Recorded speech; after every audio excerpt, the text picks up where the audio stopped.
नमस्कार, आप देख रहे हैं एफटी न्यूज़। सलीना डालते हैं आज की खबरों पर।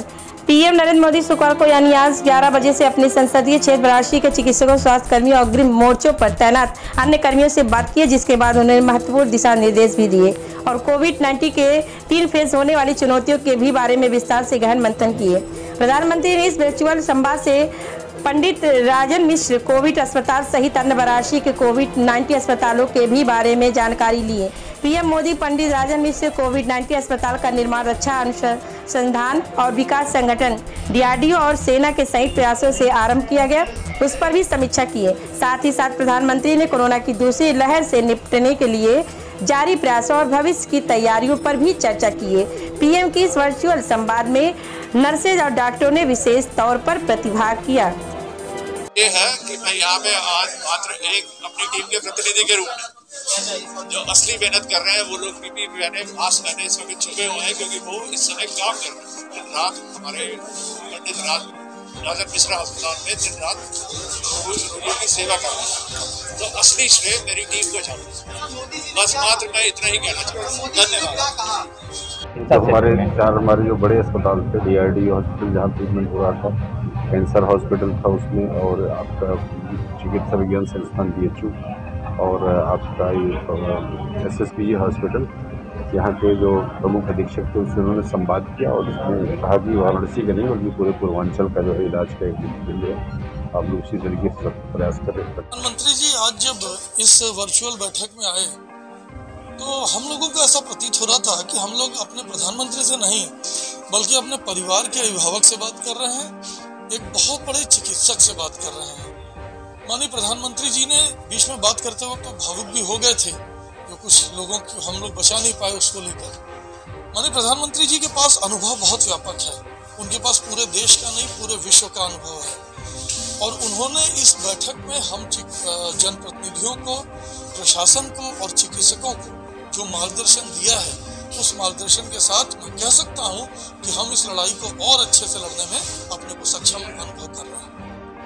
मैं डॉक्टर अनुपम गुप्ता, होम्योपैथी चिकित्सा अधिकारी, राजकीय जिला होम्योपैथी चिकित्सालय वेलुपुर वाराणसी।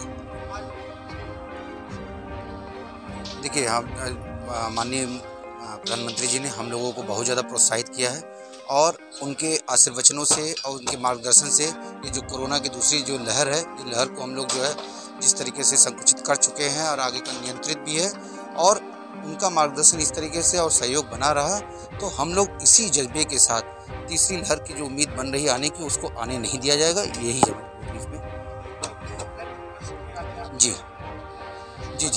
जी उन्होंने माननीय प्रधानमंत्री जी ने 2 चीज़ें बोली जो उन्होंने कॉमन कहा कि जो समझ में आ रहा है, जो लोग जो आ रहा फीडबैक किया रहा है कि जो स्टेरॉइड की अनयूजुअल उसको उपयोग करने से जो उसको बढ़ जा रहा है, या थोड़ा सा कुछ ऑक्सीजन ज़्यादा लेने से भी बढ़ जा रहा है, तो उसको उन्होंने कहा कि हम लोगों को बोला है कि आप लोग इस पर थोड़ा कार्य करें और इसको जो कैसे आप लोग मैनेज करना है इस पर आप लोग करिए, और जो हमसे सहयोग चाहिए वो पीएमओ और पूरा जो आपके लिए वो उत्तर प्रदेश शासन प्रशासन आपको करता रहेगा और करेगा।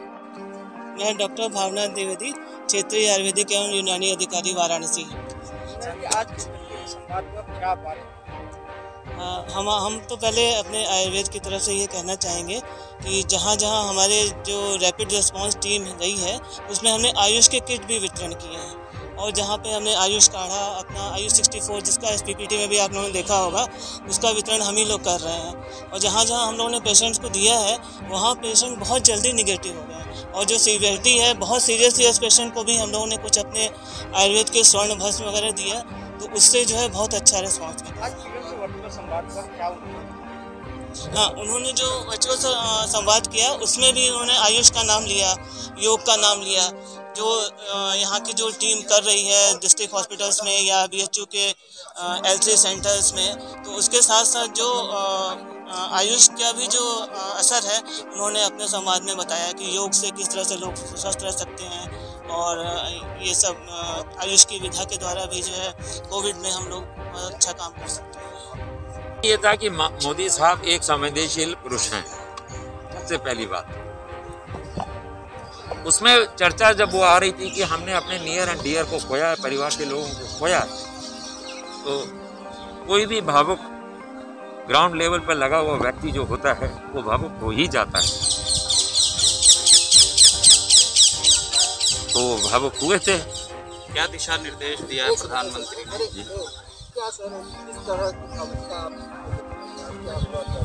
देखिए, उन्होंने जनमानस के परिवार को अपना परिवार माना, इसलिए वो भावुक हुए। हमारा आपका पिता बेटा भाई मरा, बेटी मरी, माँ मरी, इसलिए नहीं शांत हो जाते हैं, जैसा उनका आदत है। उनकी भावुकता, उनकी शांत हो जाने की एक वो स्टाइल है जो हम हमेशा देखते आए। जब वो भावुक होते हैं तो ऐसा ही होता है। उन्होंने हम लोगों को बहुत प्रोत्साहित किया, हमारे कार्यों की सराहना की, और जब हमें सराहना हमारा देश का जो प्रधानमंत्री करता है तो निश्चित रूप से हमारे ऊर्जा का संचार होता है।